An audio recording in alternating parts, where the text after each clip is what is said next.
Listen to the Difference Makers podcast, brought to you by Chartered Accountants Worldwide. I'm Indy Hoti. In this series, we're going to meet with leaders, many of whom are at the peak of their influence and achievement, and some who are making their mark on the world despite their relative youth. Muhsin Mia, Amir Dossal, David Nussbaum, Johnny Jacobs, Zahid Fakey. They all share the view that the world can be a better place and that they can and should do something about it. They're all chartered accountants.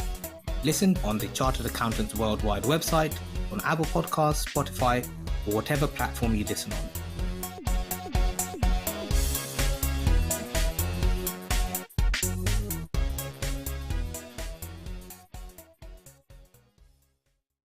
Your business is a living thing, growing and evolving based on the decisions you make, the directions you take. Chartered accountants have the breadth of skills, commitment to ethics, and global expertise to help your business thrive. We are uniquely experienced to make a difference to your world. Choose a difference maker. Choose a chartered accountant.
Listen to the Difference Makers podcast, brought to you by Chartered Accountants Worldwide. I'm Indy Hoti. In this series, we're going to meet with leaders, many of whom are at the peak of their influence and achievement, and some who are making their mark on the world despite their relative youth. Muhsin Mia, Amir Dossal, David Nussbaum, Johnny Jacobs, Zahid Fakey. They all share the view that the world can be a better place and that they can and should do something about it. They're all chartered accountants. Listen on the Chartered Accountants Worldwide website, on Apple Podcasts, Spotify, or whatever platform you listen on.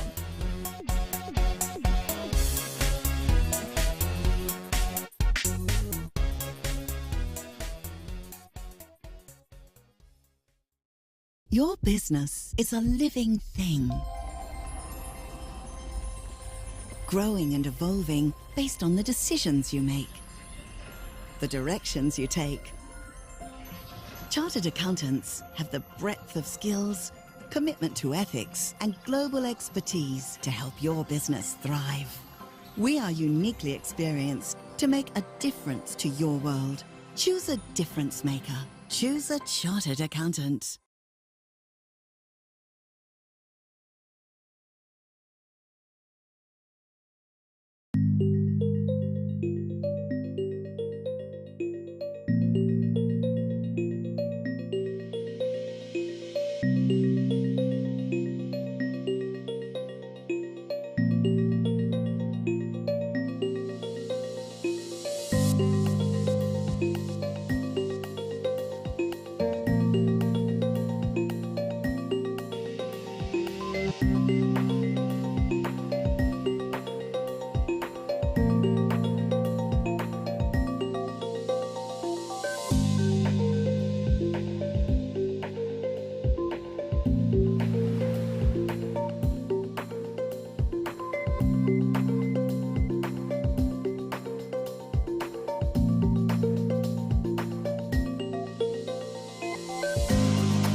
Listen to the Difference Makers podcast, brought to you by Chartered Accountants Worldwide. I'm Indy Hoti. In this series, we're going to meet with leaders, many of whom are at the peak of their influence and achievement, and some who are making their mark on the world despite their relative youth. Muhsin Mia, Amir Dossel, David Nussbaum, Johnny Jacobs, Zahid Fakey. They all share the view that the world can be a better place and that they can and should do something about it. They're all chartered accountants. Listen on the Chartered Accountants Worldwide website, on Apple Podcasts, Spotify, or whatever platform you listen on.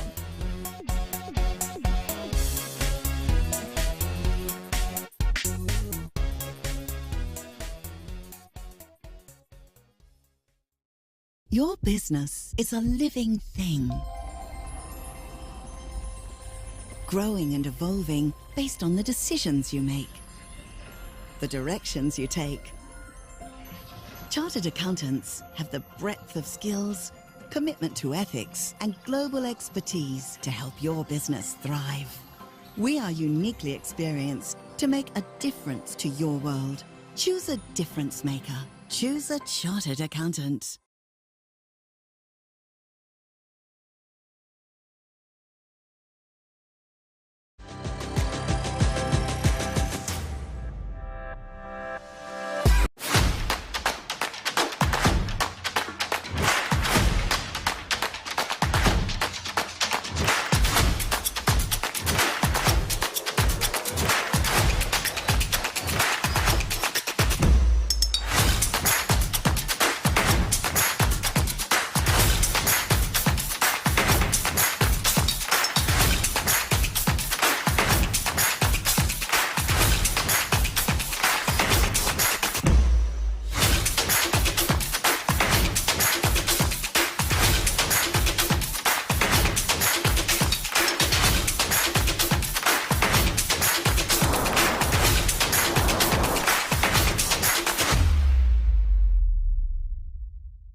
Hello everyone and welcome to the third Finance and Business 2030 event held in Indonesia, which is part of the Building Resilience series hosted today by the Institute of Chartered Accountants of Indonesia.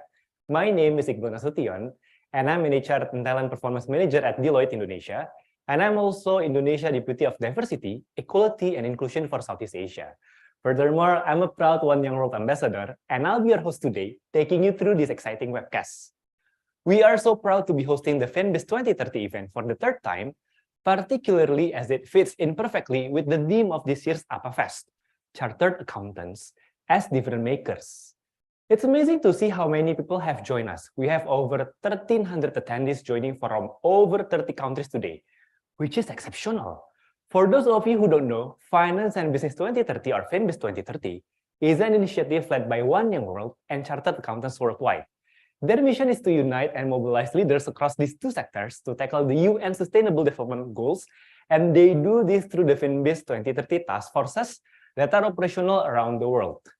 There are FinBiz task forces up and running globally, with over 70 talented young leaders driving forward impactful initiatives. This year's webinar will focus on what it means to change for sustainability and the role of the accountancy profession in maintaining trust in an era of sustainability. Sustainability should be at the forefront of everyone's agenda, and yet, for many businesses, both large and small, it's not. Chartered accountants are perfectly placed to help address this. They are a nexus for change within an organization.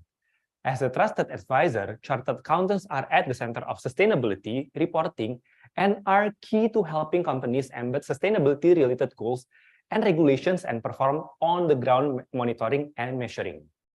With ongoing social and economic upheaval, it is vital that sustainability does not slip down the agenda.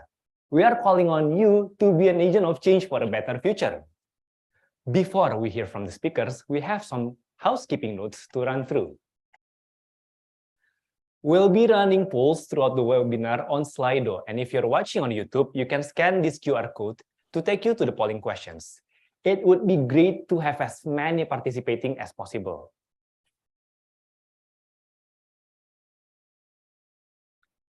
For those of you having any issues with bandwidth, you can lower the resolution of the stream on your computer so you can see us better. We encourage you to share your favorite quotes or moments from this event on social media by adding the hashtag FinBiz2030 and tagging us in your post. You can put that on One Young World, Chartered WW, and IAI News. Our first speaker today is from the United Kingdom. It is Michael Iza, Chartered Accountants Worldwide Chairman and CEO of the Institute of Chartered Accountants England and Wales. Michael, over to you.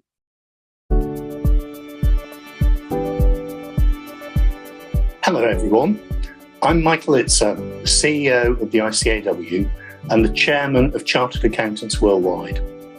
I'd like to welcome you to our FinBiz2030 webinar that's part of this year's APAFEST.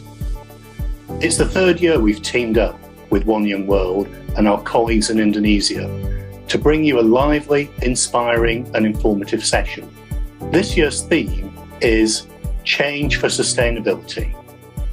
Sustainability is everyone's responsibility.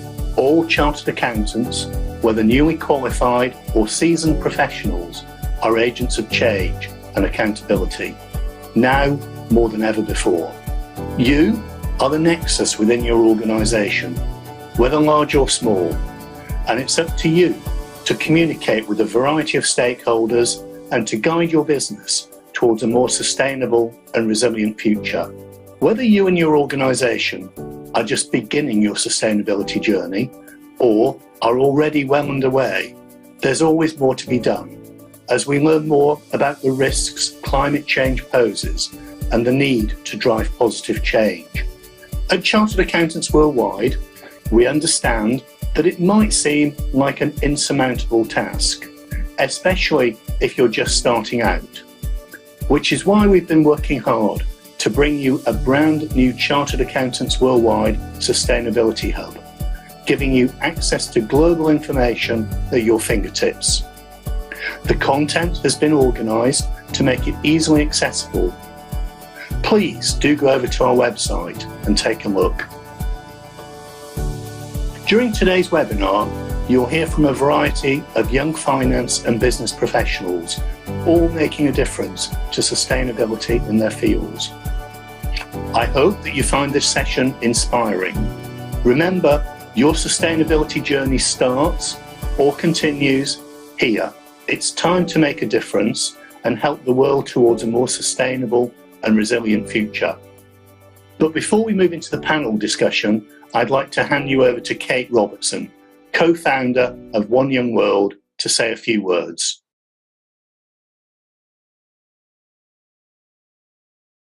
Thank you, Michael, for your truly inspiring and encouraging words. Now, it wouldn't be a FinBiz webinar without a welcome from Kate Robertson, One Young World's visionary co-founder and CEO. Kate, over to you. Thank you so much, Iqbal.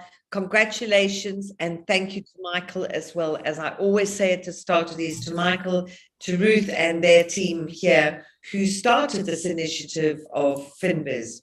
So from our perspective with One Young World, and I know some of you may have been on previous FinBiz calls, our issue at One Young World is finding, connecting and promoting young leaders in every single country in the world to secure a better future for everybody. And as big as it sounds, the reality is, if everywhere we go, everything we do, we find people like Iqbal. We're finding better leaders and helping them on their journey and supporting them. And I hope those of you who've had a chance to look at the One Young World social media at the moment will see a whole team of One Young World ambassadors who are at COP in Sharm el-Sheikh in Egypt. And last week we had groups at a conference here in the UK called Anthropy. So we try to use the opportunities that come our way as an organization for people like you, young people like you. And my particular concern and my particular devotion, if you like, to the FinBiz project and to chartered accountants is this. Nothing is going to start going right in the world. Nothing is going to really get fixed in any dimension, whether it's the impact of climate change or people's mental health or pandemic recovery. It doesn't matter what it is that young people want to do and want to get fixed. If it can't be accounted for honestly and openly and transparently, then corruption wins the day. Corruption wins every single day, every single week, in every single country in the world. Now, how do you stop corruption? You cannot change human nature. Some people are good, most people are not corrupt, but people who are corrupt tend to be quite clever. And if they can get away with it, that's what they do. So who stops them? Who audits and accounts corruption? You guys. And my view of you people and your profession is that without the chartered accountants getting on board with the things that you want done as young people, nothing can be fixed. If you look at carbon today, the big challenge, the single move that we need governments to make, and they needed to do this 15 years ago, and they're still not going to do it at Egypt, which is just driving me out of my mind. We need carbon pricing. We need carbon pricing. And the people who sort out how the accounting of that is done is going to be chartered accountants. So in my dreams, I go chartered accountants worldwide, start driving governments and driving business leaders. Let's have carbon pricing. So as soon as you do that, a whole chunk of emissions is going to go down.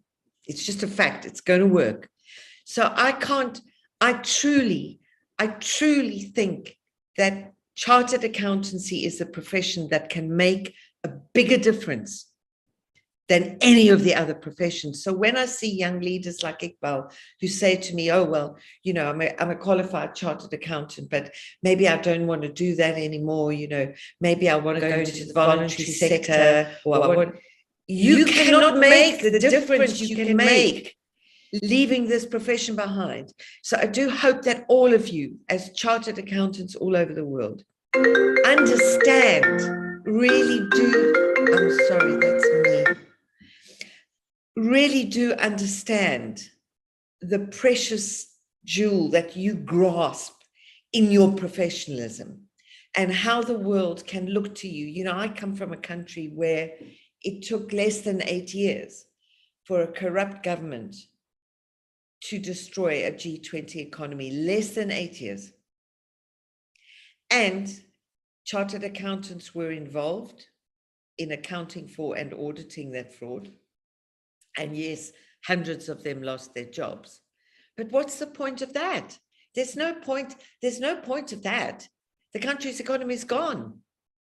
So I cannot stress the importance of your role. I hope all of you understand that when it comes to making a difference, you actually hold the tools to make the difference.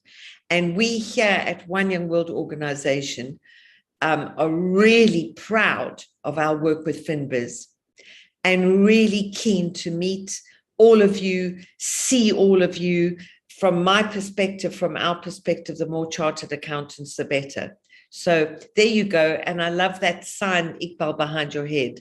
Chartered accountancy is a difference maker. Chartered accountants are difference makers. Yes. Iqbal, back to you. Thank you so much, Kate. I still in awe because you're so inspiring for us. So thank you so much. We are so grateful for the fire that you bring to these events and for all that you have done to support young leaders, especially people like me all around the world. Thanks so much, Kate. No, thank you. Our thanks go to you. Good luck, everybody. Have a grand session. Thank you, Kate. Bye. It is now time to hear from our headline speaker panel today. We have 4 fantastic leaders who are sustainability change makers in their industries. Okay, first up, I'm delighted to introduce Robin Spearings, Program Manager at the Sustainable Flight Challenge. Robin is leading the initiative to transform an entire industry and accelerate sustainable aviation by bringing together and challenging each and everyone, including herself, to step up. She's changing the game and there's the industry to treat sustainability like safety. She does so with a lot of enthusiasm and experience in organizational and agile transformations, digitalization, and product and service designs. Robin? Hi, Robin. Hi. Hi, nice to see you. Great to be here. It's lovely to have you with us. Now, not everyone will have heard of the Sustainable Flight Challenge. Could you tell us a little bit about it, please? Of course. And by the end, everyone will love it, hopefully. The Sustainable Flight Challenge is an initiative to accelerate sustainable aviation. And it was inspired by the Great Air Race of 1934 from London to Melbourne, where pioneers proved that long-distance commercial aviation was possible. And we have now a team in KLM that said we can use that same pioneering spirit to demonstrate that we can fly sustainable. So we will push the boundaries by challenging ourselves and others to up that game of sustainable aviation. And it was lovely because our former CEO, Peter Elbers, he embraced this idea and he challenged SkyTeam, which is the airline alliance that we belong to, and all the other CEOs of those airline members to execute their most sustainable flight possible. And that competitive element helps people to come into action, because there's one thing that all CEOs love, and that is to win. But the beauty of it was that they couldn't lose, because either you win or you learn, and preferably both, but you're best in class and you get the recognition for that, or you're lagging behind and you win because you have access to all these best practices and solutions that are shared with you, because that was the precondition. Every solution on those flights will be shared open source with everyone. And by focusing on a specific flight, we offered airlines the possibility to achieve a goal and to have a playground to test things that they usually wouldn't. So this really led to something great. And I think the best way to give you a feel on what the results of that first year were, I think we should show a short video. Không toàn cầu SkyTeam vừa phát động chương trình.航空公司参加了永续飞行航班的挑战。Today's our big day for the Sustainable Flight Challenge. Sustainable Flight Challenge.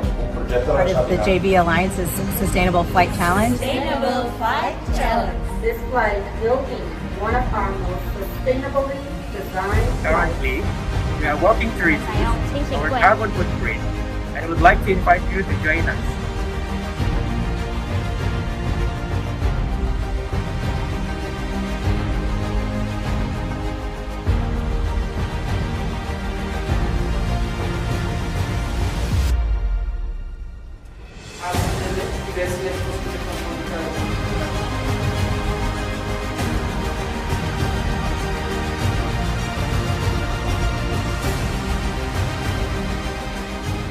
We use recycled old magazines and newspapers to make them. And first to have that concept of from farm to fork.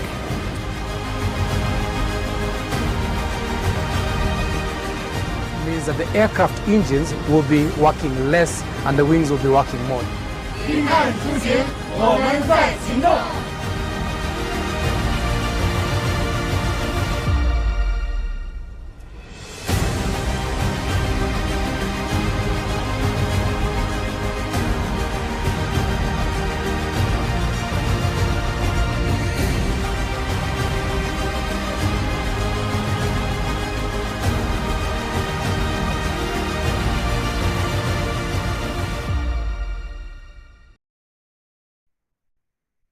That is such an interesting video, but now, before we move on to the next questions to Robin, I would like to ask our audience what the barriers are to adopting sustainability as they see them. Breaking old habits, cost or pricing, convenience and availability, or herd mentality to stay in the same lane. You can answer the poll. Questions.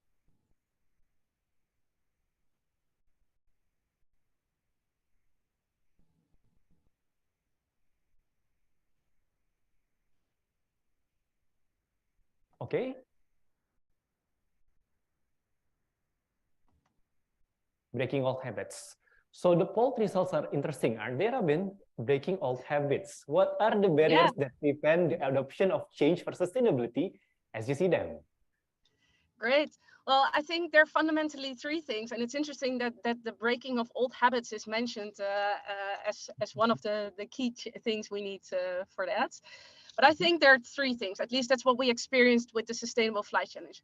The first is that we lack resonance, and resonance has two sides. It means that some people no longer feel that they are part of the world, but they see it as a resource for their own benefits. And usually these are the types of people that steer our world and organizations, like top managers. Others don't feel their actions have influence over the world around them. So they lack self-efficacy. And that's usually the people from the shop floors. And I used to be one of them, I can tell you. And we need both to adopt change. So we need to make sure that our decision makers feel less detached from the world that they're deciding about. And we need to empower everyone to have self-efficacy, because everyone's actions matter. And we've seen that and proven that with the Sustainable Flight Challenge, where with one flight or a set of flights, the combination of all these flights, we managed to improve by 15% compared to ourselves, and even 30% compared to the industry average when it comes to CO2 emissions. So it's possible if everyone contributes.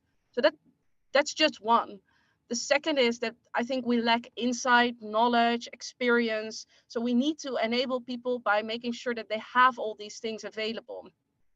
If we don't know what we need to solve because we lack the insights, or if we are biased by our internal views, and we think that we're doing quite okay, and you top that with a poor understanding of the reality, or not even being aware of the existing solutions out there, you will find yourself in a situation where you're unable to deliver change.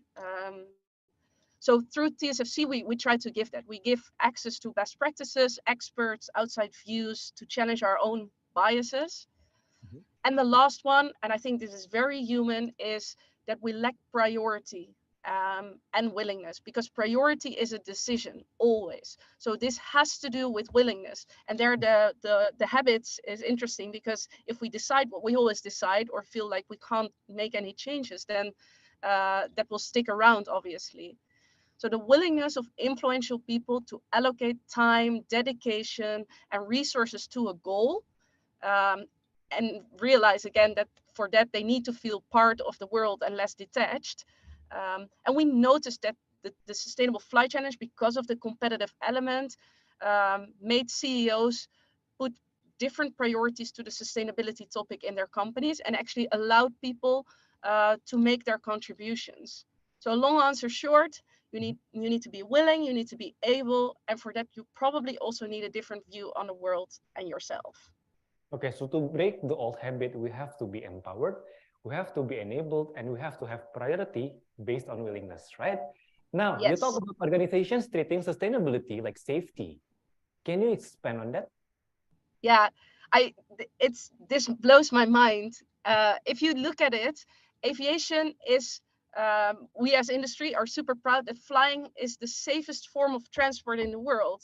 And there's a reason for that, because every safety incident that happens around the world is analyzed, and recommendations and adjustments are made, shared, and adopted industry-wide, which is a fabulous concept, because we put the benefit of all before our own individual gains and benefits.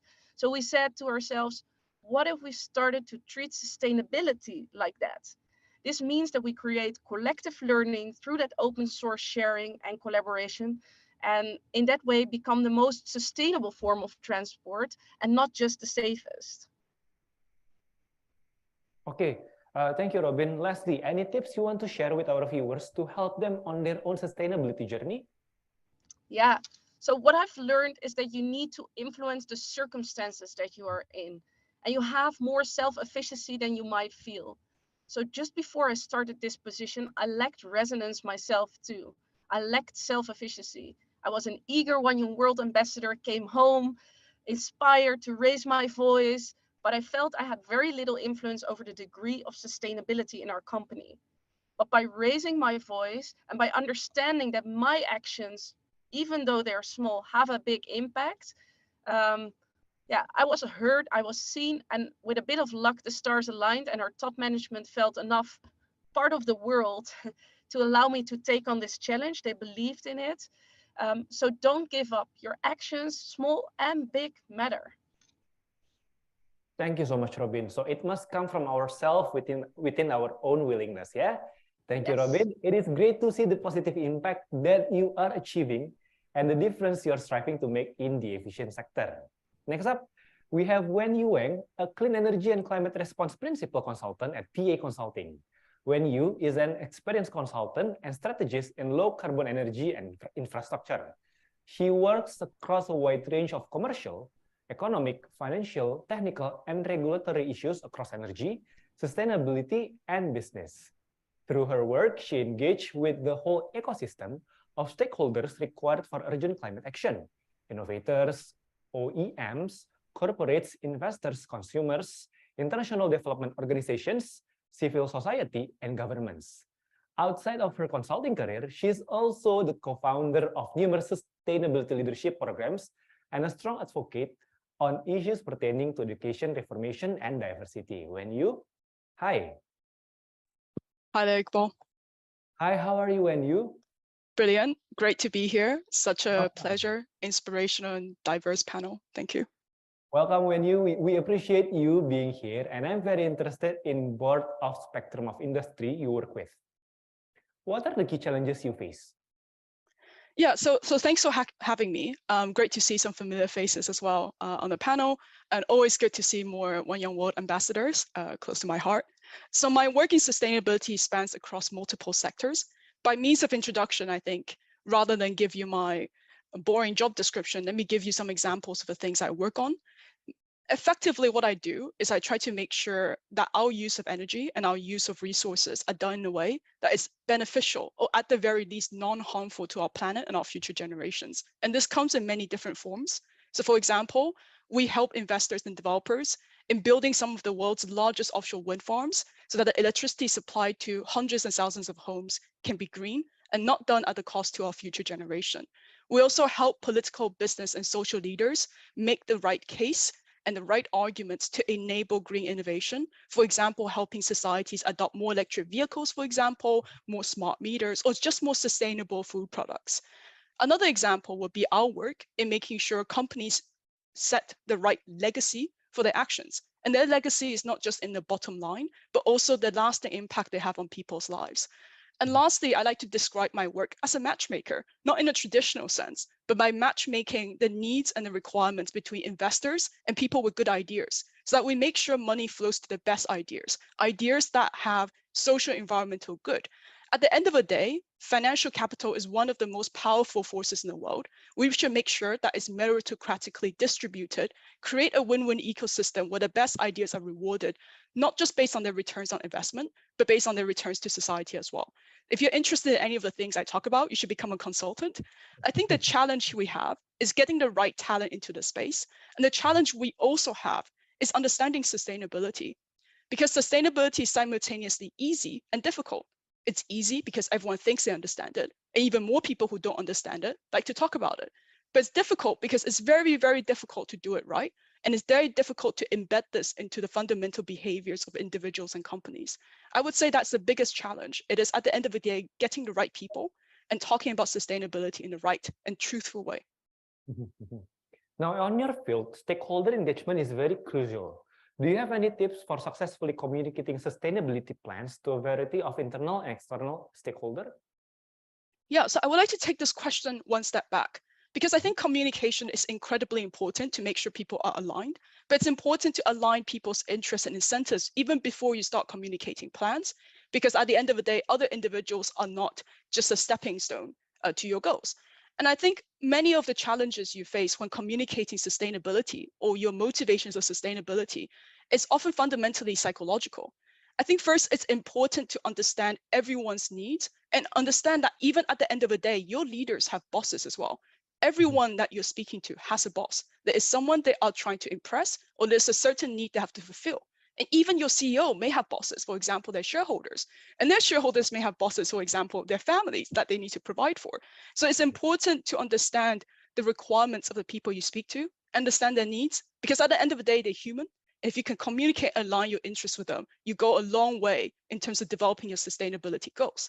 The second thing is when I meet people that I disagree with, I can't comprehend, I don't approach a situation with disdain. I think it is important to approach a situation with curiosity, to really want to understand what drives them and why they behave a certain way. I think if you can align and approach people with curiosity, despite the vast difference that you perceive, that's the most important step that you would make in terms of proceeding towards your sustainability goals. Okay, at the end of the day, they are still human, right? Our internal and external stakeholders are human. Now, before we move on to look at education, I want to ask the audience.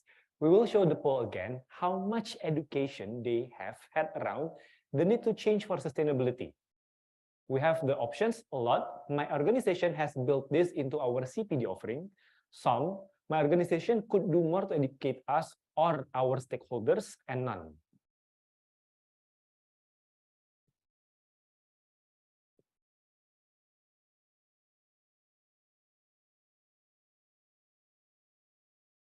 Have you choose the poll?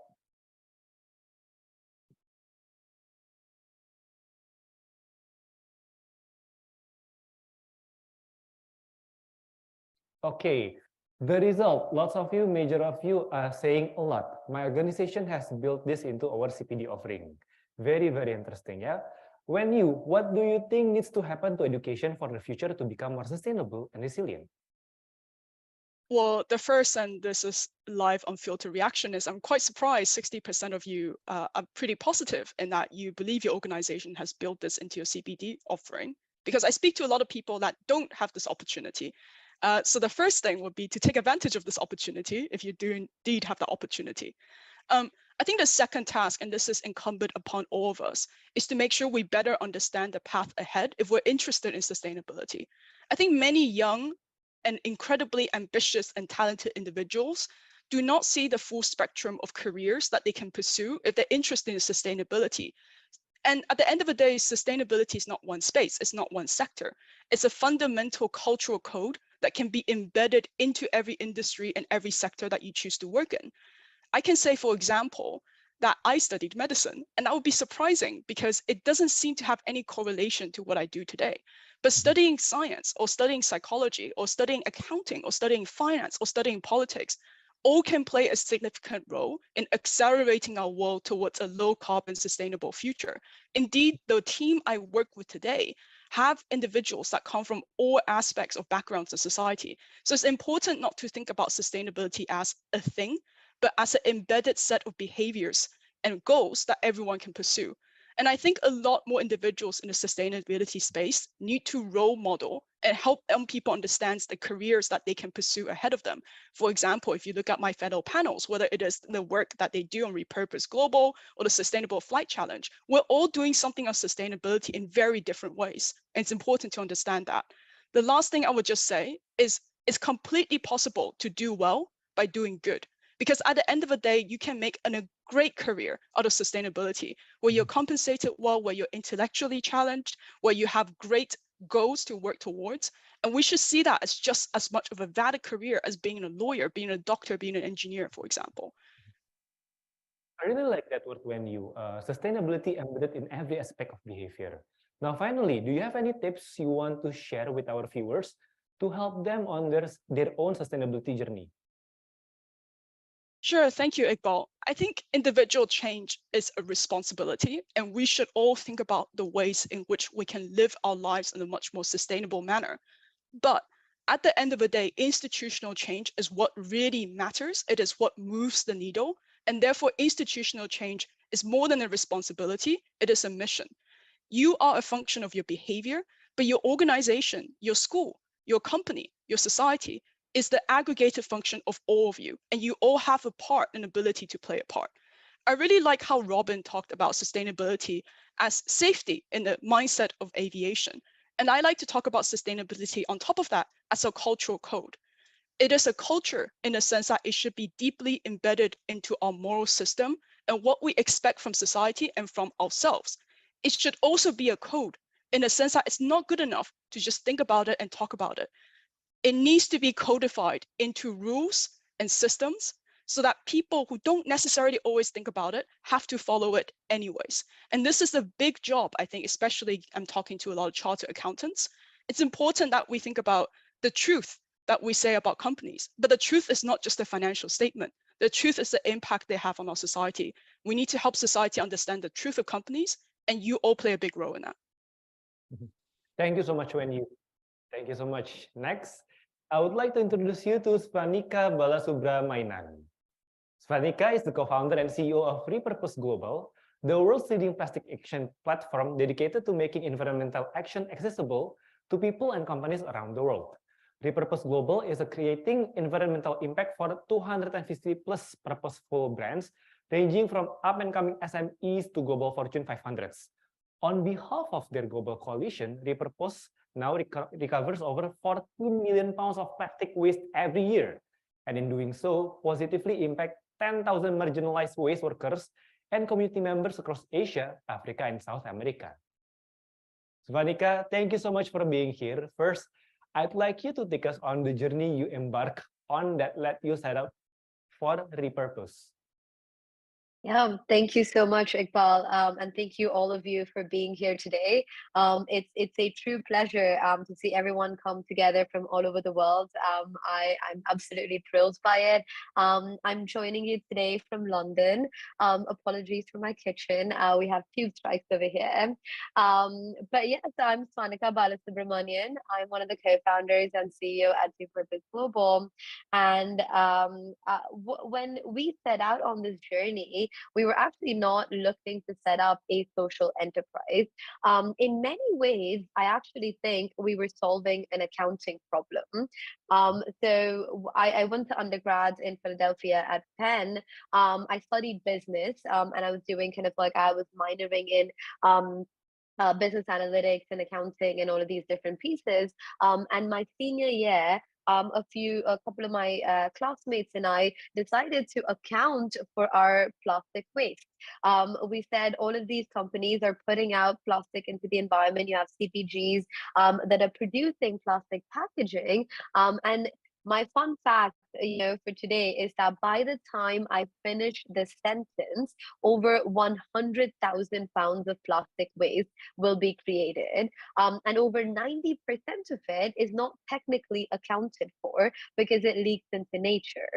And these are just again, it's such a black box when we say, well, it leaks into nature. Where does it go, right? And a lot of the waste that we produce in places like the US and Canada and the UK and so on end up being put on a ship and sent halfway across the world to Ghana, India, Indonesia, Vietnam, and the Philippines, and all of these different countries. And then there is, again, no accounting when it reaches there. And that's how you get all of this waste flowing into the ocean. And so I spent an entire year, quite literally going from landfill to landfill, garbage dump to garbage dump, from South America to Africa to Asia, and you were seeing the same kind of problem repeat itself over and over again when, in the absence of proper measurement and protocols, when something doesn't get accounted for, it doesn't get actually dealt with in an ethical way, in an environmentally sustainable way.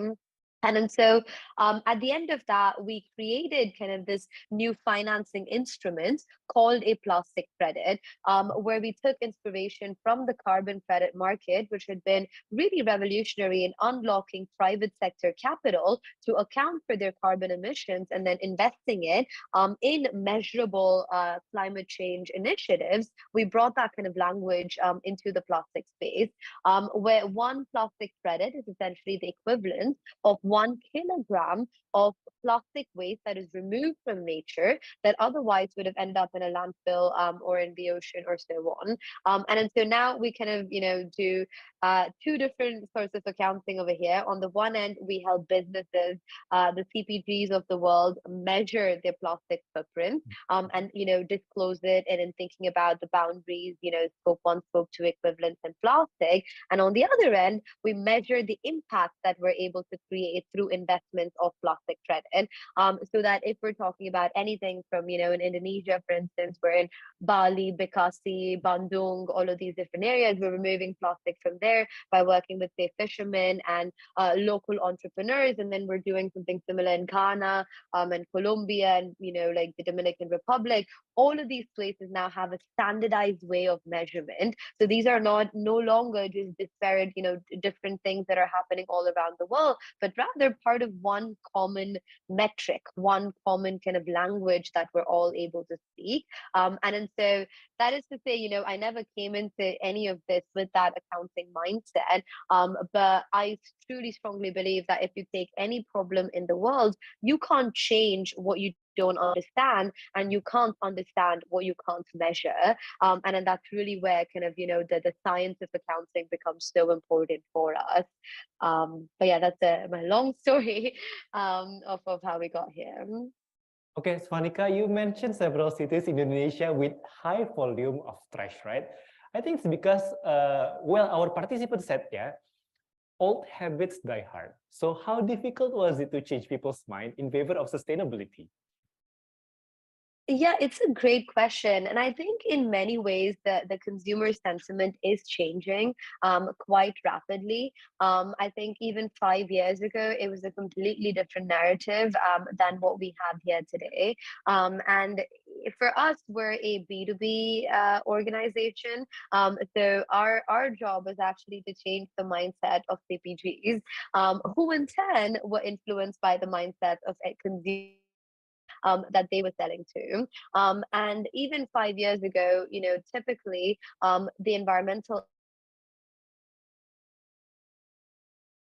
I have to do that is mutually exclusive from kind of like, the actual work that I need to do to grow my company. But today, because so many consumers have started voting with their dollars, and this is really, I think, like every action, every purchase that you're making, it's really an act of voting where you vote with your dollars for the sustainable option. You're saying, I would rather pick this product instead of this product because this is more sustainable. And all of that sends signals to the brands themselves, to the CPGs, saying that consumers are changing. And now it's no longer a question of, do I make this investment in sustainability?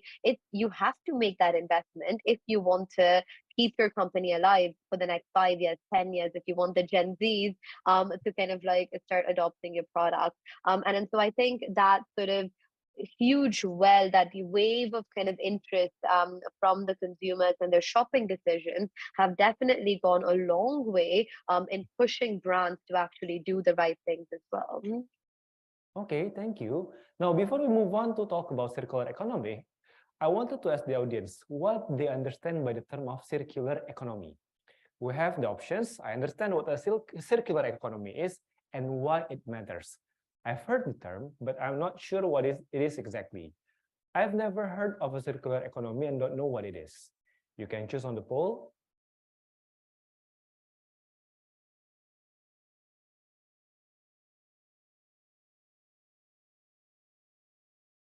Okay, do we have the result?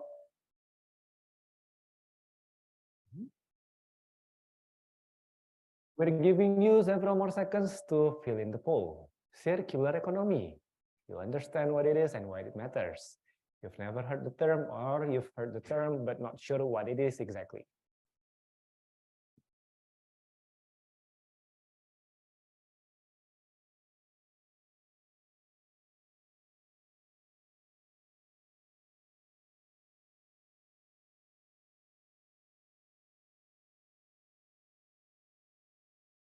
Okay, thank you so much, audience.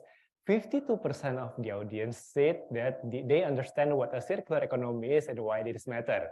It is very interesting, right, Swanika? Can you explain briefly how a circular economy works and how they fit into the sustainability debate? Yeah, for sure. I think circular economy is a fascinating topic that is so important because the way I see it, nature has figured out the best design solutions, right? When we have organic material, when, whether it's trees or animals, when the life cycle kind of like feeds into each other. So the birth and, kind of like the life and the death of like any natural organism feeds into the life of another one, right? So it is kind of like circular in nature. So nature doesn't have a design problem, but we do. When we came up and started making a lot of these products and we started expanding what we do, we did not build that final piece. So we have the birth of a product. So let's say kind of like a soda, for instance, right? We have the birth of the product, the things that go inside it, the plastic bottle that it comes in. We have the consumption piece, which is kind of like, okay, now we're drinking the soda, and then we put it in the bin and it goes into a landfill or it goes into the river or the ocean, and it never gets back into anything else, right? It just dies right there. And that's what we call a linear economy.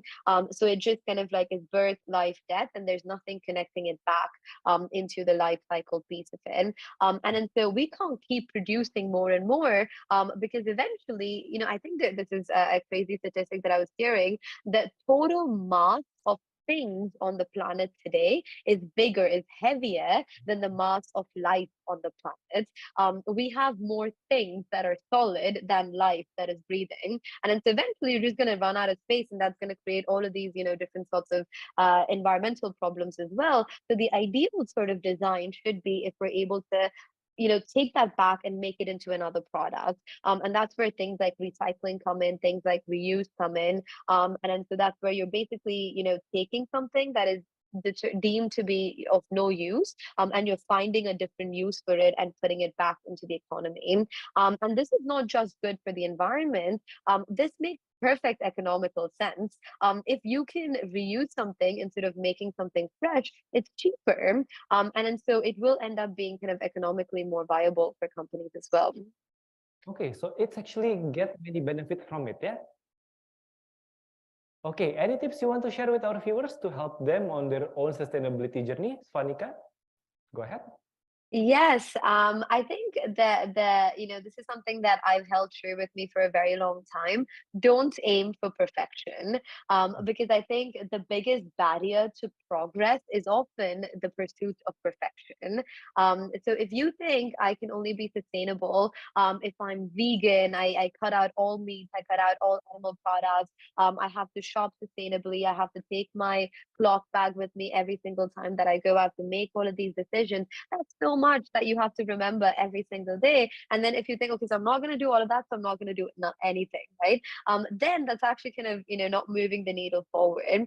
So whatever you remember to do, even if it's one thing a day, that still adds up. That's still progress, right? Even though you're not kind of perfect. And then so my kind of call to everybody over here, when you're considering, we all know that veganism, for instance, or vegetarianism, or cutting out animal meat consumption is probably one of the most sustainable things we can do. Don't even think about doing it every day of your life, right? Maybe start with saying 2 days of the week I'll be vegetarian, and then maybe it's 5 days of the week I'll be vegetarian, and then it kind of like slowly goes forward. And that's still better than just saying, oh, being vegetarian is really hard, so I'm just not going to try it at all. And that kind of principle applies for every single sustainable practice that we have in life. Progress is better than perfection. Progress is better than perfection, taking baby steps. Thank you so much, Swanika. Finally, I would like to introduce you to Jonathan Labrie. Jonathan is Chief Connectivity and Integrated Reporting Officer at the IFRS Foundation, leading the team responsible for the technical development and market adoption of the Integrated Reporting Framework and Integrated Thinking Principles. He has over 17 years of experience working in public policy, corporate governance, and regulation in the accountancy and corporate reporting fields. Jonathan, it is an honor to have you here. So thank you so much for being here. I am keen to understand more about your role at the IFRS and the organization itself. Can you explain, Jonathan? I can, thank you, Iqbal, and I'm delighted to contribute to FinBiz2030 today, and thank you to the Institute of Accountants in Indonesia for hosting the event. I'm joining from our London offices, the London offices of the IFRS Foundation. We're home to two independent standard setting boards that will be familiar, I think, for most of the delegates on the call today: National Accounting Standards Board and the newly formed International Sustainability Standards Board. And what we're about at the IFRS Foundation is improving the information system, particularly for capital markets. That's information that we hope and intend will improve the quality of decision making through the ecosystem of corporate governance and corporate reporting. I'd like to say, well, if I could, just a few words about some of the global megatrends that are really influencing the change in the sustainability world across the corporate reporting landscape today. And I just draw upon four major publications and trends that I think reflect the global megatrends that we're seeing today and that are influencing our work at the IFRS Foundation. Firstly, if you look at the annual World Economic Forum Global Risks Reports that look at every year from 2008 onwards at the risks that are affecting the global economy, what we've seen there is a massive shift over the last 10 years from factors that are influenced by short-term financial risks now to risks that are affecting climate change, extreme weather, political risk, and inequality. So we know that the nature of risk and the nature of value in our economy has changed and evolved radically over the last decade. And so how we measure and disclose information needs to evolve in order to take account of that changing risk and value profile.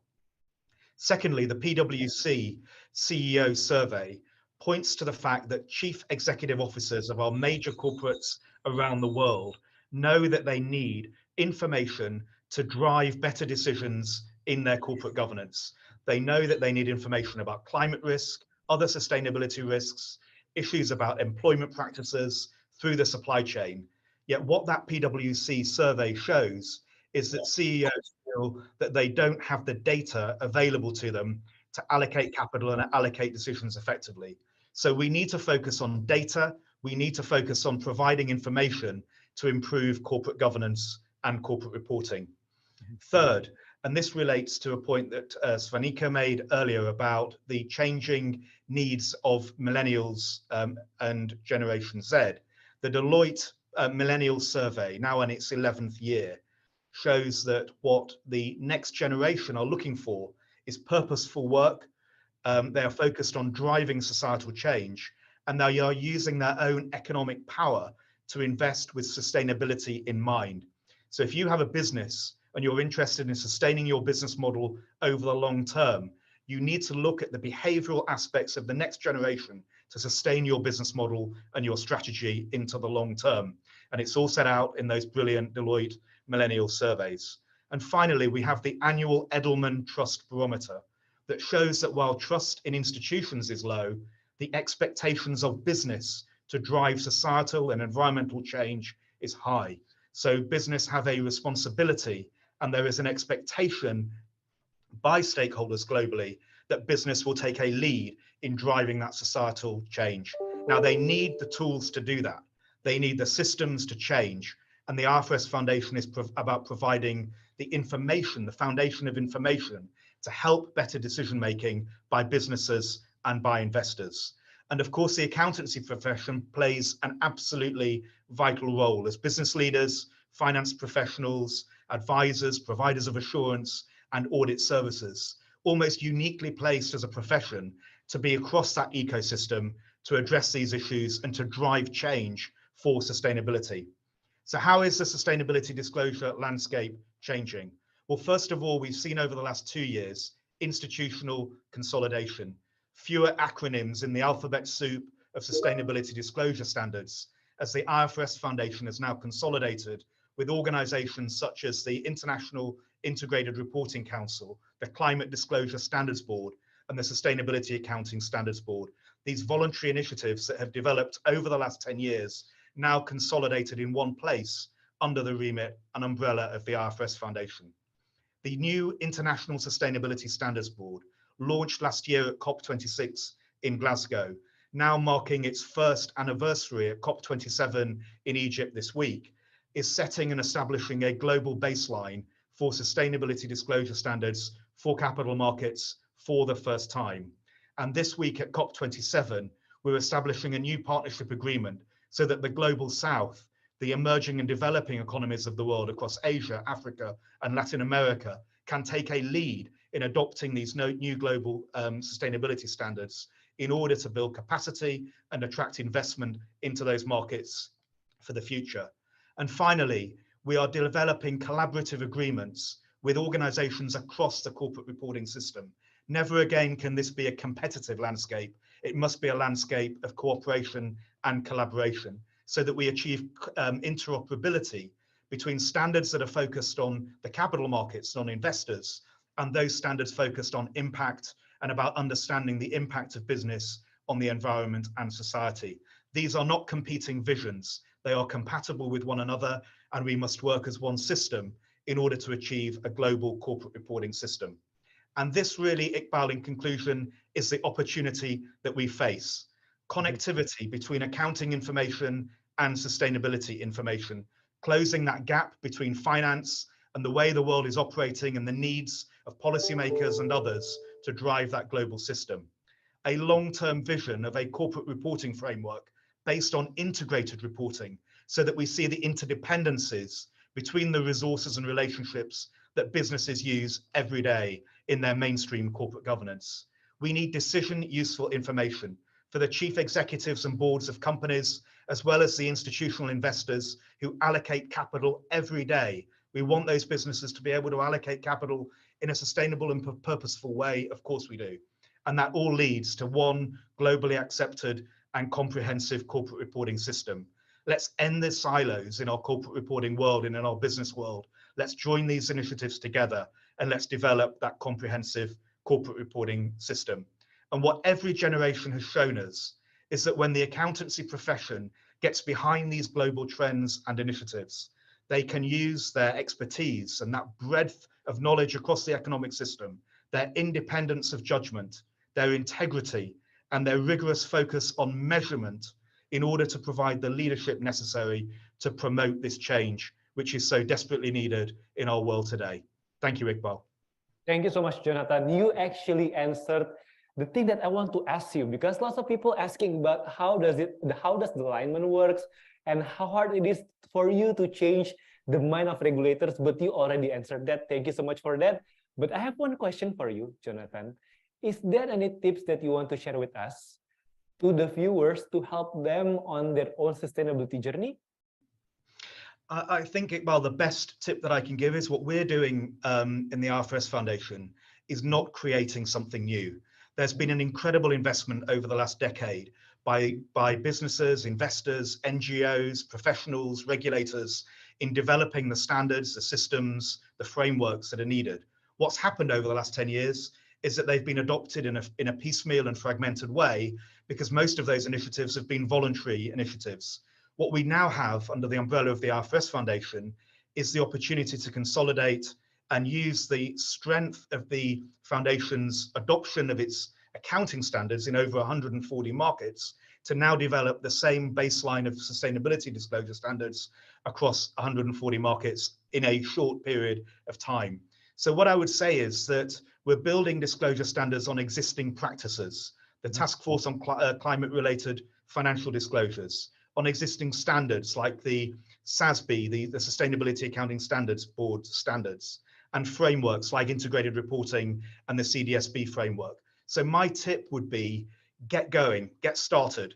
The resources are there for companies to get started, for the accountancy profession to advise companies to get started and to start that journey now, because the whole world cannot wait for the brilliant standards that will be produced over the next few years.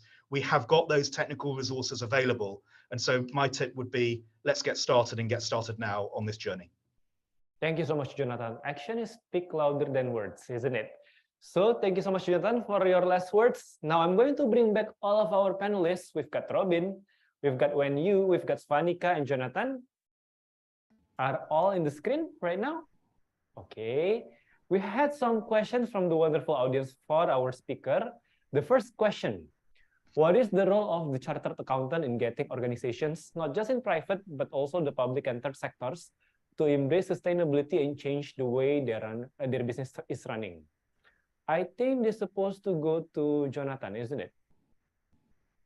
Very happy to answer that. And as I said in my remarks, I think the accountancy profession is uniquely placed in this regard because of its breadth and because particularly of the way it engages with business. Now, my advice would be, one way of getting going here would be for the chief financial officer of companies to really take ownership of this agenda, because what we want is for this information to be embedded within the dashboard of information that is used in the mainstream governance of organizations.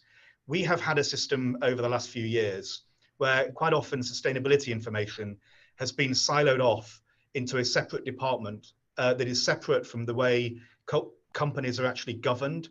And what we want is for sustainability information to be part of the mainstream governance, the mainstream information and data that CEOs and CFOs are using so that they can assess risk, but also opportunity. How are they developing their business models to take advantage of innovation and achieve increased value over the short, medium, and long term in a sustainable way? So it's absolutely critical that the accountancy profession owns this agenda. The best way of doing that is for the CFO to take charge. Convene a meeting of all the heads of your departments in the companies that you're either advising or part of, the head of HR, the head of sustainability, the head of strategy, the head of internal audit, and ask the question, what is our business model? What is our strategy? And in our experience, what happens is, if you've got 10 people in a room, you get 10 different strategies or 10 different business models back from the people around that table. The organization isn't practicing integrated thinking. They're operating in silos. So the first step, I think, if you're looking for really practical action from the CFO, is bring and align your business around one business model and one strategy, because that will help you to take decisions in the long term. Thank you so much, Jonathan. Is there any comment from the other panelists? Robin, Svanika, Wen Yu? Oh, it's fantastic. This answer, it's as if he's describing KLM, for example, the siloed way of operating. I recognize it in every sense, and that's just the company. And we're also seeing how we can expand that to an industry-wide initiative. But I can fully support whatever Jonathan was just explaining. I truly believe that's the way to go forward. Thank you so much, Robin. Svanika, Wen Yu, something to add? Could I have said it better? Svanika, you agree with us, right? Yes, yeah, for sure. I think I that was brilliant. I don't have anything to add on that. Thank you so much. Is there any last words from our panelists to our viewers? Anything you want to add to our viewers, panelists? I can maybe kick us off. I think just to reiterate a lot of what has been talked about today, there is this sense that things need to be integrated, things need to have a common language, and things need to be accounted for, because you really can't begin to change things that live in chaos, right? And I think for so long, so much of our, sustainability responsibilities of the private sector has remained hidden in the chaos, in the absence of structure and accounting. And so I think that's a generalized way of saying that there's a lot of responsibility that everyone, all of the viewers hold, to bring that visibility and then kind of frameworks and methodology and integrate it into the day-to-day of the organization. And that holds true whether we're talking about climate, whether we're talking about the work we do on plastic. It doesn't matter. It all kind of follows the same principles on the ground. Thank you so much, Svanika. Jonathan, anything to add? Go ahead. Yeah, my only concluding remark would be to say that this isn't going to be easy. This actually won't be easy, because what we're talking about, all the people on this panel, is actually changing decades of practice, whether that's corporate, whether that's regulation, law, practice, all the cultural issues that we're all aware of in our own organizations. But what I would say is that it's really important to look at any of the challenges that come up, not as barriers, because barriers can't often be overcome, or they're very, very difficult to overcome. But we've got to think of them as hurdles that we can overcome. And I think if we can work together as kind of the leaders with the accountancy profession to provide the tools to really help us to get this transition underway, then I think we can start believing that there aren't these insurmountable barriers, that we can change the broader ecosystem, we can change the assurance rules, or we can develop the technology that will help get the data through business, and so that we can improve corporate governance and so on. We can get the standards. So I think thinking about these things from a perspective of not erecting insurmountable barriers to progress, but working together to develop tools so that those barriers become hurdles that we overcome on this journey of progress, because we need to make progress quickly. And I would end on that point, I think. Thank you so much, Jonathan. Robin, any last words for us? Go kick some ass. Go change the world. keep your job, indeed. Yeah, and absolutely fantastic. Thanks for having us. Just a quick thing from me. I'm a strong believer in doubling down on your strength. A lot of people think sustainability is something I can't do. That's outside my area of expertise. I think Jonathan has very compelling put forward a case for the exceptionalism of the accounting profession and the difference that you can make. You don't have to be someone new in a cheesy way. You can be yourself and make a difference already. You just need to apply your efforts in the right way.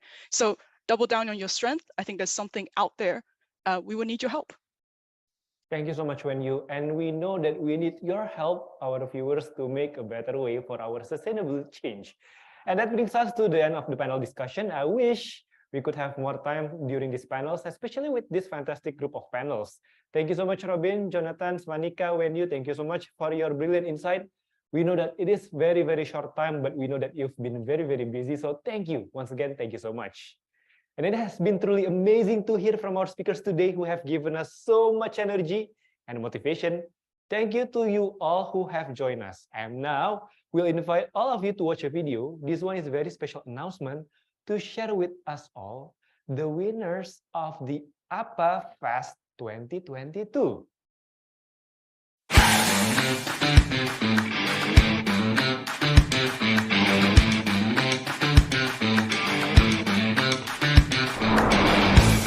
Sustainability atau keberlanjutan telah menjadi aspek penting dalam upaya membangun masa depan ekonomi Indonesia.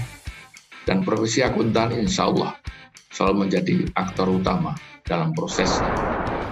Be the change you wish to see in the world. Jadi kalau kita ingin lihat perubahan, ya kita sendiri juga harus menjadi bagian daripada perubahan itu. Mungkin di masa yang akan datang memastikan bahwa apa yang mereka laporkan itu adalah sesuatu yang reliable gitu ya, yang punya integriti, sehingga mungkin ada proses kayak semacam audit juga. Nah, di situ adalah perannya akuntan. Change for sustainability. Change for sustainability. One word to describe is variable. Let's be accountable, responsible, and sustainable. Because sustainability is the future. According to me, the word is future.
A huge congratulations to the winners, and I know that the competition was very strong this year.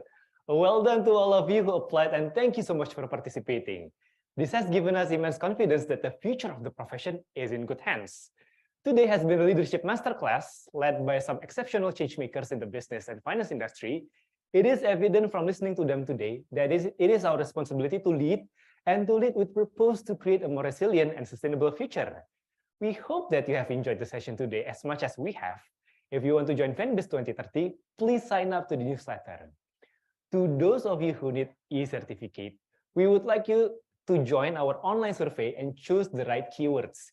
Change for sustainability. Okay? Last but not least, we encourage you to share your favorite quotes from the moment, from the event by adding the hashtag FinBiz2030 by tagging us in your post. You can put that at One Young World, at Chartered WW, and at IAI News. Hashtag FinBiz2030. A huge thank you to all of our speakers today, and also a huge thank you to our partners at Big Top Multimedia and A1 for bringing this event to life. See you next time.